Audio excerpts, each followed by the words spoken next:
What is up, you guys? Katisonna here. Today we're going to be talking about the BO6 beta and everything that I saw and experienced in week 1 and my initial thoughts and opinions, as well as what I expect in week 2. Essentially, when I first went into week 1 of the BO6 beta, I didn't watch any clips or footage from COD Next. I just jumped in feet first. I wanted to kind of have my own initial thoughts and opinions rather than seeing what everyone experienced there, which also low-key kind of left me at a disadvantage because I went in thinking I knew what Omnimovement was, and I definitely didn't. And I also skipped the training course that it offers you in the beginning of the beta. Don't do that.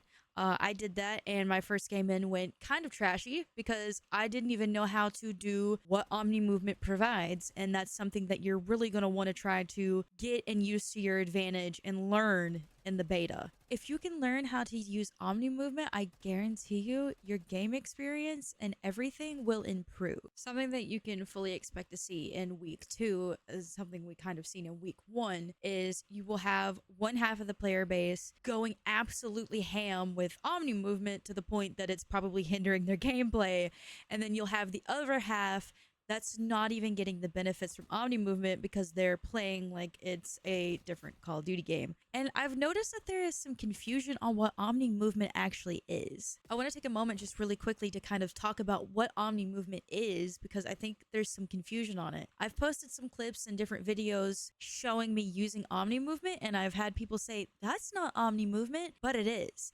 Call of Duty themselves, and this is me pulling this from Google, Omnimovement allows players to sprint, slide, and dive in any direction. It adds more fluidity to the player movement. It's giving you that experience of doing basically a 360 any direction slide or dive, or even sprint. It's almost like when you get into the game, it's almost shocking because you feel like you're constantly strafing. Once you get your movement down and patent though, it's going to literally make things so much better. After I started doing that, I was dominating lobbies and hitting the sickest clips ever. So I wouldn't fret too much about Omnimovement. It's just the initial learning of it is kind of intimidating. Jumping into the maps that we were given for week 1 of the beta, and they're on the smaller side, I won't lie. I was a little surprised because they're all really tiny. At least that's what I thought initially. Getting like the second wave of maps that we were given, those were even tinier. But we were given Derelict, Scud, and Skyline.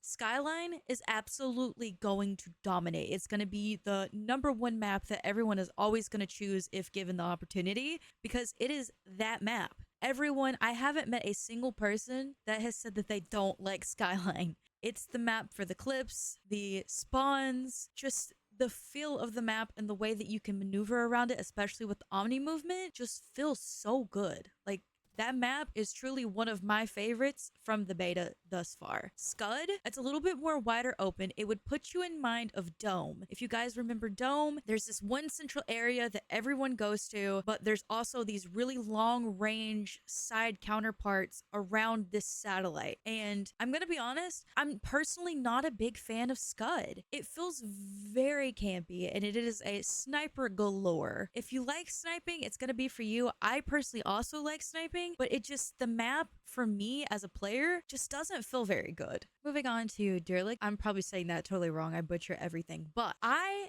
actually thoroughly enjoy this map. It is a little bit more long range in the center, and there's a section on the side that is a little bit longer range, especially if you're trying to hit them sniper clips. It's really good. There's also a really close quarter centers part, so if you're like me and you like to run a sniper and an SMG or an AR as a secondary, you're gonna dominate. Like, you have that opportunity to not only snipe, get those quick scope clips in, or even get long range clips in with sniping. You can also get your gameplay in of you using the SMG and the AR with it, or if you're like me and you like to weapon swap, you can do that. You can get your sniping in and your AR or your SMG on top of that, which I love. This is one of the better maps of the beta, I will say. Later on into the beta, we were given a map called Rewind. Rewind is very open to one side of the map, and then the other side of the map is a little bit open, but in the center is all of these little shops lined up in a row. They're every one close quarter. Learning how to maneuver between the shops is going to be where you get the majority of your kills. And knowing those little spots that everybody can hide in, because there is a bunch of nooks and crannies where players will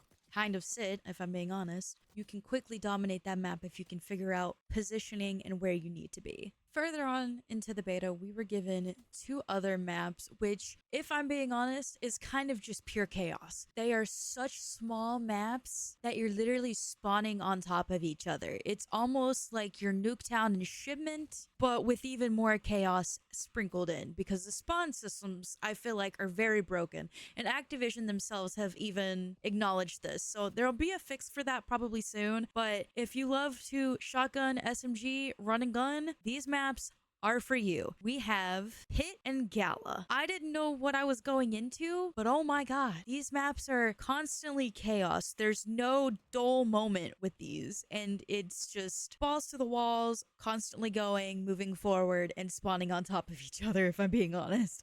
And I hope that they can get the spawns fixed, because I feel like those maps can have a lot of potential for people going for clips and trying to get play of the game. Next up, I want to talk about the guns a little bit and how they feel and how they play. I'm not gonna lie, I got addicted to a sniper during the beta, which was the LR762. That thing, oh my god, it's absolutely fire. I'm not even kidding. I got obsessed with it. The main thing that you're gonna see during the beta is a lot of jackals. That gun is meta, and everybody and their mother, their sister, their brother, and the Lord above are using it. Secondly, my favorite AR of the beta is the AK. The AK by far is one of the best ARs, in my opinion, ever. Like, that thing, I can absolutely dominate, get clips, get kills, be on top of the leaderboard, and have no regrets later.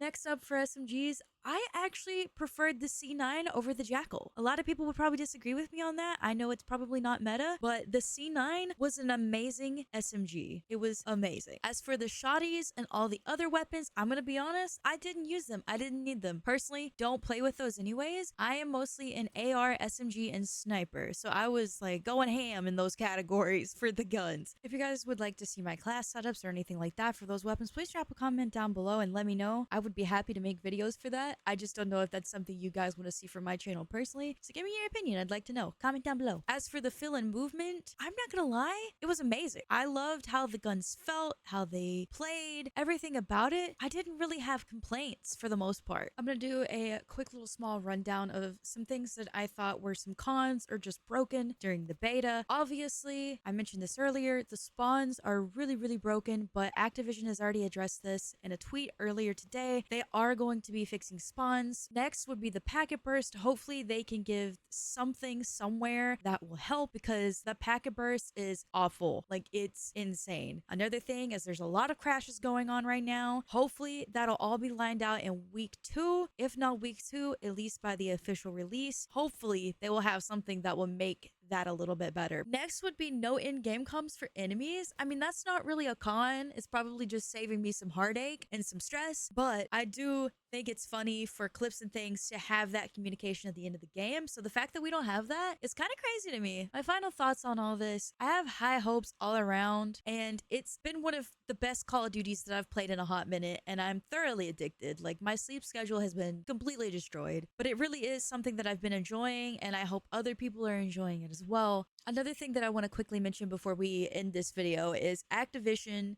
is reporting week 2 fixes, which is a level cap has been raised to 30, weapon balancing, spawn tuning, increased weapon XP, thank god, audio improvements, bug fixes, and more. With that being said, I am going to end the video here, guys. I appreciate you for watching, and if you liked the video, please leave a like and a comment down below if you would like to see more BO6 content going forward. I haven't really, decided on what I want to do content-wise for BO6 just yet, so if you have any suggestions or ideas, please let me know. Thank you so much for watching, and I will see you guys again soon.